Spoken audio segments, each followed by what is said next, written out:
हाँ जी, गुरु प्यारी सत्कार युग सात संगत जी, राधा स्वामी जी।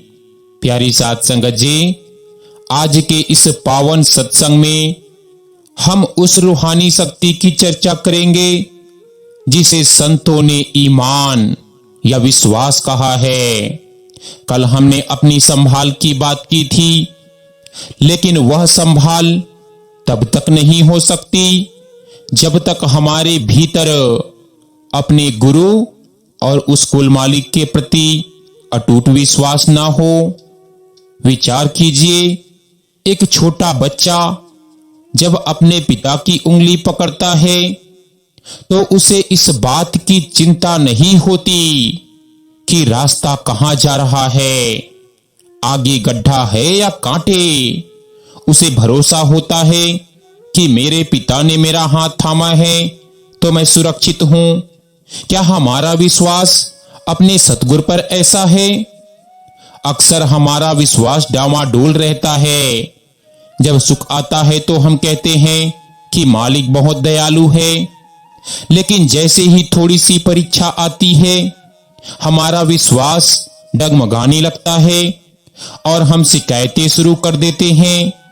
भाइयों और बहनों, विश्वास का अर्थ यह नहीं है कि परिस्थितियां हमारे अनुकूल रहेंगी। विश्वास का असली अर्थ यह है कि परिस्थितियां चाहे कैसी भी हो, मेरा मालिक मेरे साथ है और जो कुछ हो रहा है वह मेरे भले के लिए है। रूहानियत का मार्ग कोई फूलों की सेज नहीं है। यहां मन और माया कदम कदम पर आपकी परीक्षा लेंगे। ये परीक्षाएं आपको गिराने के लिए नहीं, बल्कि आपकी रूह को मजबूत करने के लिए आती है। जैसे सोने को आग में तपाया जाता है ताकि उसकी अशुद्धियां निकल जाए और वह कुंदन बन जाए, वैसे ही मालिक हमें दुखों और कठिनाइयों की भट्ठी से गुजारता है ताकि हमारा अहंकार जल जाए और केवल शुद्ध विश्वास शेष रहे। अक्सर मन में सवाल होता है कि हम बरसों से सुमिरन कर रहे हैं पर हमें कुछ दिखाई क्यों नहीं देता। यहां भी विश्वास की कमी है। विचार कीजिए, जब आप जमीन में एक बीज बोते हैं तो क्या आप उसे रोज खोद कर देखते हैं कि वह कितना उगा? यदि आप ऐसा करेंगे तो वह बीज कभी वृक्ष नहीं बनेगा। आपका काम है बीज बोना और उसे पानी देना। उसे कब अंकुरित करना है यह उस मालिक और कुदरत के हाथ में है। सुमिरन वह बीज है जिसे आपने गुरु के आदेश पर अपने हृदय की मिट्टी में बोया है। अब धैर्य और विश्वास के साथ प्रतीक्षा करें। विश्वास रखें कि गुरु का वचन कभी खाली नहीं जाता। यदि उसने नामदान दिया है तो वह आपको मंजिल तक पहुंचाने के लिए प्रतिबद्ध है। हमारा मन बहुत चतुर है। वह तर्क करता है, वह कहता है कि दिखाओ तो मानो, लेकिन रूहानियत का नियम है मानो तो दिखेगा। विश्वास वह आंख है जिससे हम उस अनदेखे मालिक को देख सकते हैं। जब हम पूरे समर्पण के साथ कहते हैं कि हे मालिक, अब मैं तेरा हूं और तू मेरा है, तो हमारे जीवन की सारी जिम्मेदारी उस कुल मालिक की हो जाती है। फिर आपको चिंता करने की जरूरत नहीं रहती। चिंता और विश्वास कभी एक साथ नहीं रह सकते।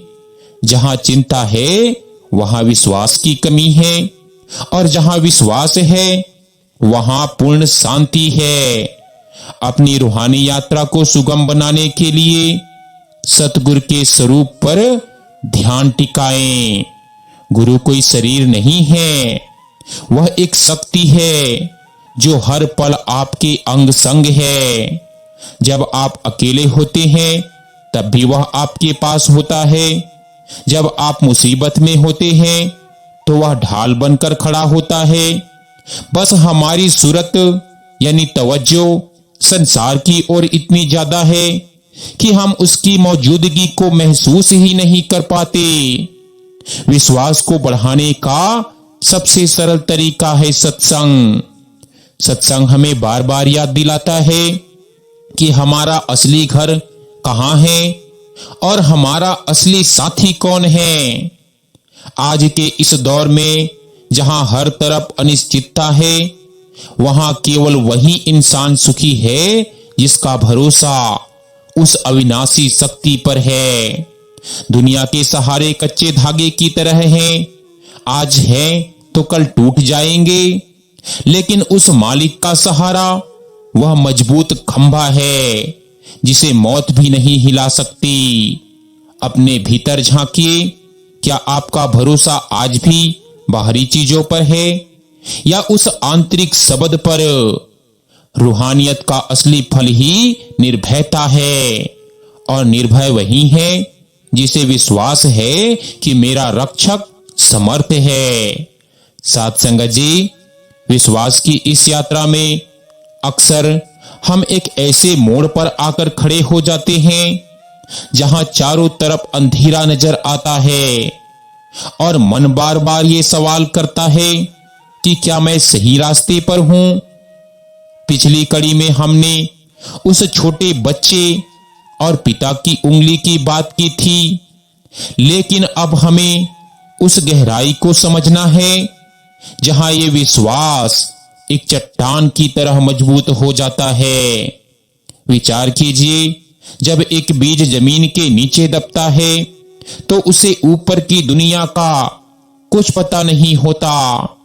उसे नहीं मालूम होता कि ऊपर सूरज है, बारिश है या हवा है, लेकिन उसके भीतर एक अदृश्य विश्वास काम करता है कि यदि वह अपनी हस्ती को मिटा देगा, यदि वह खुद को मिट्टी में विलीन कर देगा, तो एक दिन वह विशाल वृक्ष बनकर बाहर निकलेगा। अध्यात्म का मार्ग भी इसी प्रकार अपनी हस्ती को मिटाने का मार्ग है। हम अपनी बुद्धि के घमंड में उस मालिक को ढूंढना चाहते हैं, जबकि वह तो बेखुदी और समर्पण में मिलता है। अक्सर जब हम सुमिरन में बैठते हैं तो मन हजारों तर्क खड़ा कर देता है। वह कहता है कि देखो, इतने दिन हो गए, तुम्हें तो कुछ सुनाई नहीं दिया, तुम्हें तो कुछ दिखाई नहीं दिया। ये मन की सबसे बड़ी चालाकी है। मन चाहता है कि आप इस रास्ते को छोड़ दें, क्योंकि उसे पता है कि जिस दिन आपकी रूह को शब्द का रस मिल गया, उस दिन मन की गुलामी खत्म हो जाएगी। विश्वास का अर्थ ही यही है कि जब कुछ ना दिखे तब भी यह मानना कि वह मौजूद है। संतों ने कहा है कि बिना देखे विश्वास करना ही असली भक्ति है। देख लेने के बाद तो हर कोई मान लेगा, लेकिन जो बिन देखे अपने सतगुरु के चरणों में अपना शीश रख दे, वही सच्चा सूरवीर है। विचार कीजिए, क्या हमने कभी हवा को देखा है?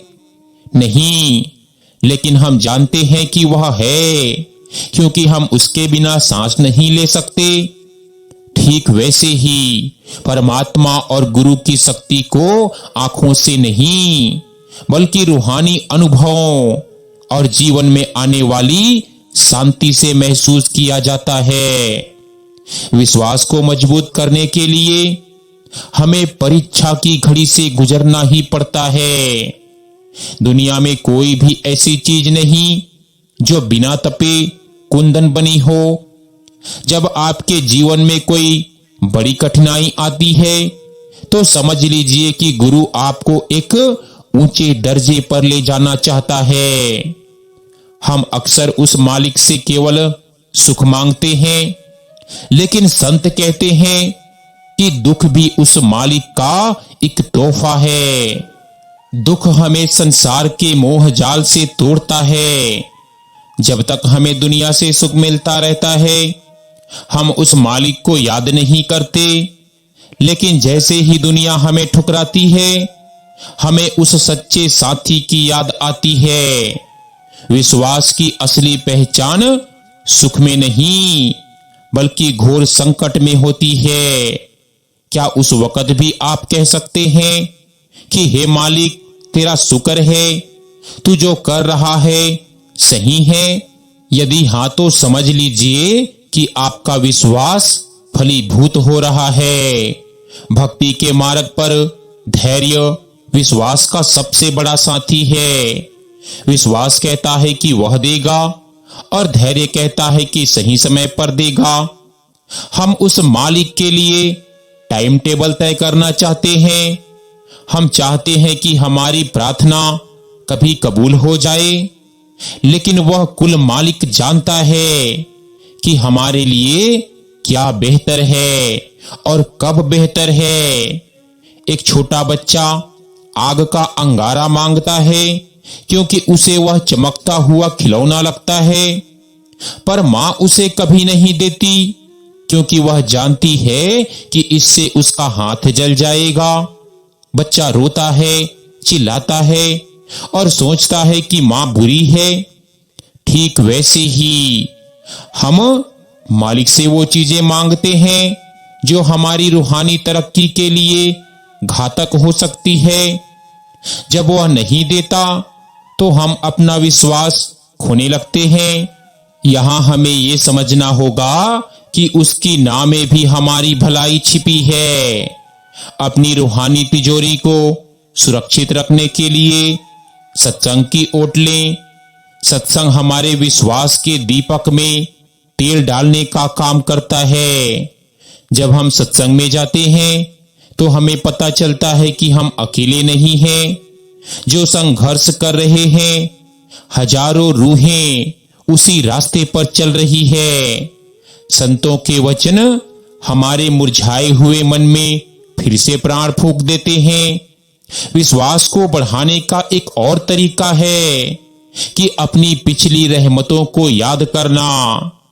जरा पीछे मुड़कर देखें, कितनी बार आप मुसीबत में थे और कोई अदृश्य हाथ आपको निकाल ले गया।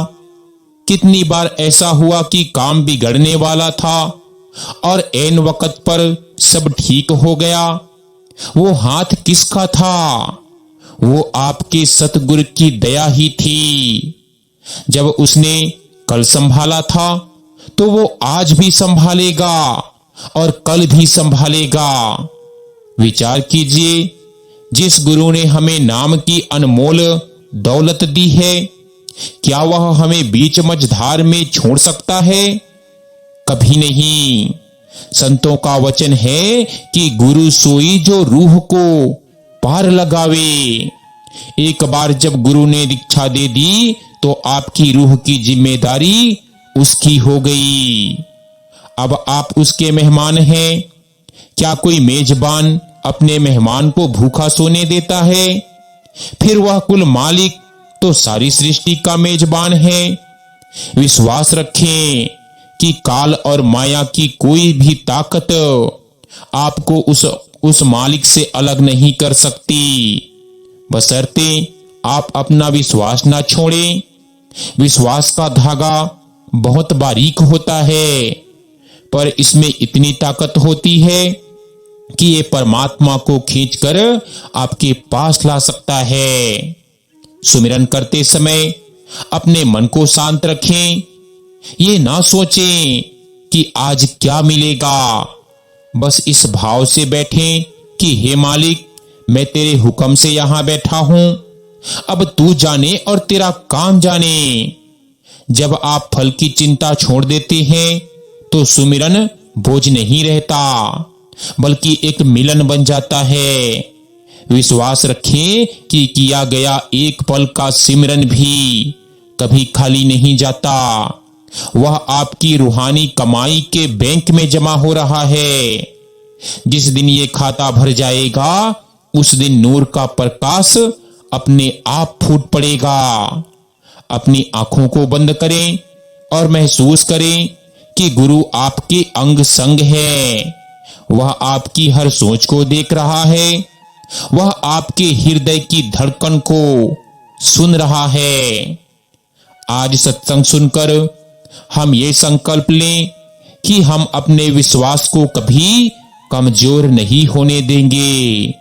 दुनिया चाहे हमें कितना भी बहकाए, तर्क चाहे कितनी ही बाधाएं खड़ी करे, हम अपने सतगुरु के वचनों पर अडिग रहेंगे। याद रखें, विश्वास ही वह नाव है जो आपको इस भवसागर के तूफानों से बचाकर सचखंड के किनारे तक ले जाएंगी। अपनी श्रद्धा को मजबूत बनाएं और हर सांस में उस मालिक की मौजूदगी का एहसास करें। वह कहीं दूर नहीं है, वह आपके भीतर है। आपके विश्वास में ही वह बसता है। साथ संगत जी, विश्वास की इस यात्रा में जब हम आगे बढ़ते हैं तो एक समय ऐसा आता है जहां रूह को यह एहसास होने लगता है कि केवल विश्वास करना ही काफी नहीं है, बल्कि उस विश्वास को लौ में बदलना जरूरी है। अभी हमने बीज और मिट्टी की बात की थी, लेकिन अब हमें उस विरह की अग्नि को समझना है जो रूह को शब्द के साथ जोड़ती है। विचार कीजिए, एक दीपक है, उसमें तेल भी है और बाती भी, लेकिन जब तक उसमें अग्नि का स्पर्श नहीं होता वह प्रकाश नहीं दे सकता। अध्यात्म के मार्ग पर वह अग्नि है तड़प और विरह। जब रूह अपने मालिक से बिछड़ने के दर्द को महसूस करती है, तब उसका विश्वास केवल एक विचार नहीं रहता, वह एक पुकार बन जाता है। संतों ने कहा है कि विरह की अग्नि में तपे बिना रूह कुंदन नहीं बनती। हम अक्सर दुखों से भागते हैं, लेकिन ये दुख ही है जो हमारे भीतर उस मालिक के लिए सच्ची प्यास पैदा करते हैं। अक्सर हम सुमिरन में बैठते हैं और हमारा मन दुनिया की सैर पर निकल जाता है। ऐसा क्यों होता है? क्योंकि अभी तक हमारे भीतर वह तड़प पैदा नहीं हुई जो एक प्यासे को पानी के लिए होती है। एक प्यासा व्यक्ति जब रेगिस्तान में भटकता है तो उसे धन, परिवार या सम्मान की याद नहीं आती, उसे केवल और केवल पानी की याद आती है। क्या हमारी हालत उस मालिक के लिए ऐसी हुई है? विश्वास का एक गहरा पहलू है एक का आसरा। जब तक हमारे पास दुनिया के सहारे हैं, जब तक हम समझते हैं कि मेरा धन मुझे बचा लेगा, मेरा पद मुझे बचा लेगा या मेरे रिश्तेदार मेरी मदद करेंगे, तब तक हमारा विश्वास उस परमात्मा पर पूर्ण नहीं होता। असली विश्वास तब शुरू होता है जब इंसान दुनिया के हर सहारे से टूटकर कहता है कि हे मालिक, अब तेरे सिवा मेरा कोई नहीं। उसी घड़ी, उसी पल मालिक की दया का हाथ उसे थाम लेता है।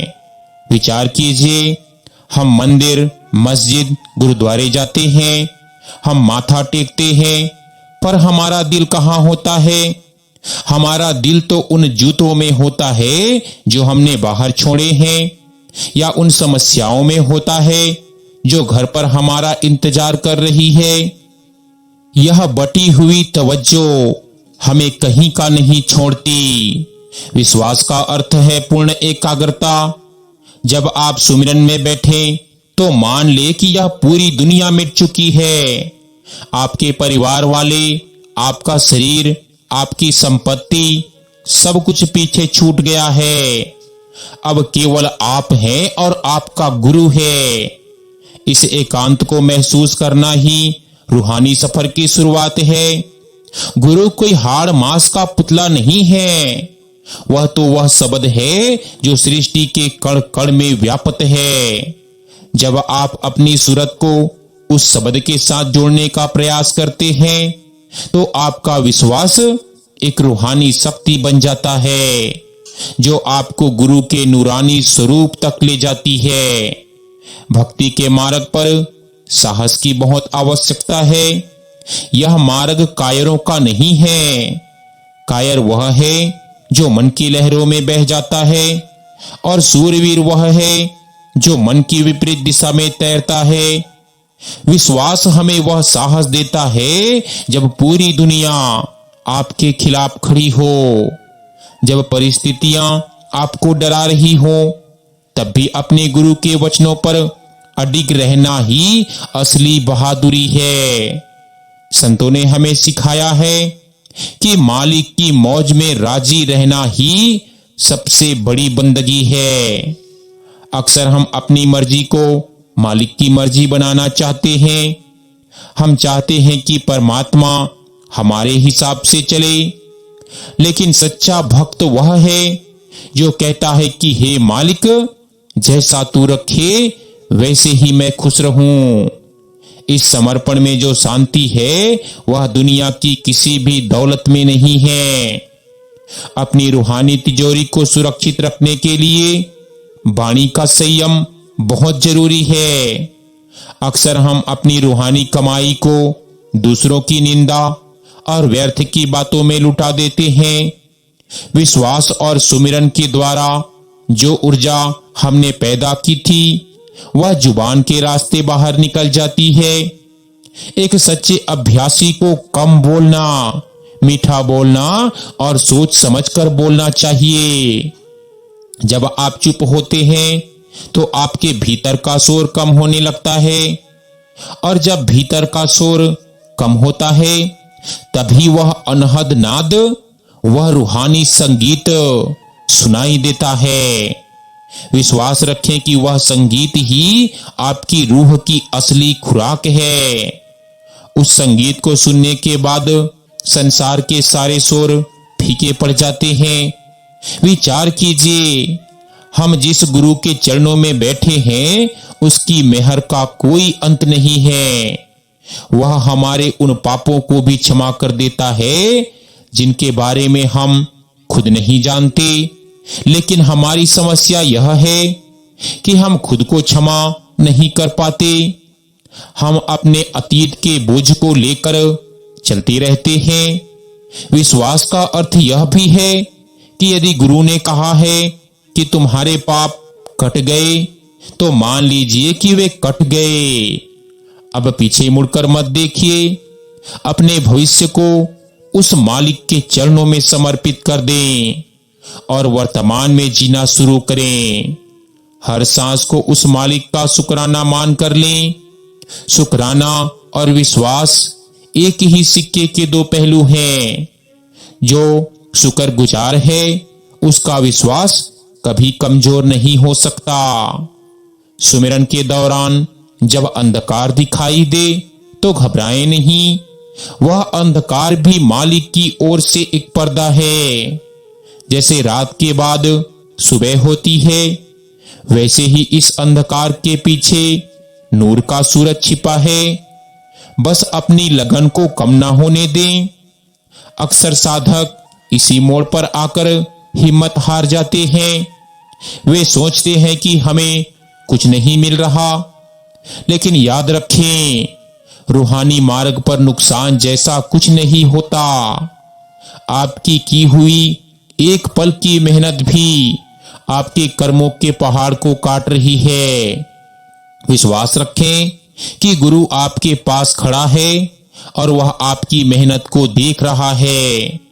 वह आपको तब तक नहीं छोड़ेगा जब तक वह आपको सचखंड नहीं पहुंचा देता। संगत जी, अब हम उस मुकाम पर पहुंच गए जहां शब्द समाप्त हो जाते हैं और केवल एक गहरा मौन शेष रह जाता है। अब तक हमने विश्वास की गहराई, तड़प की अग्नि और गुरु के आश्रय की बात की, लेकिन आज हम उस परिणाम की बात करेंगे जिसे संतों ने पूर्ण विलीनता कहा है।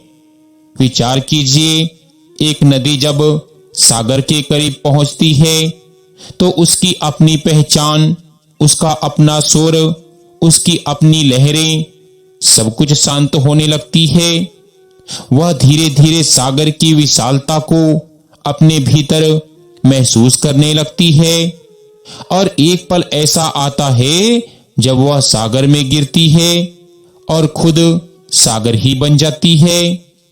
विश्वास की यात्रा का अंतिम लक्ष्य भी यही है कि मैं मिट जाए और केवल तू ही तू रह जाए। संगत जी, अंतिम सत्य यह है कि विश्वास कोई मंजिल नहीं, बल्कि वह रास्ता है जो हमें अनुभव तक ले जाता है।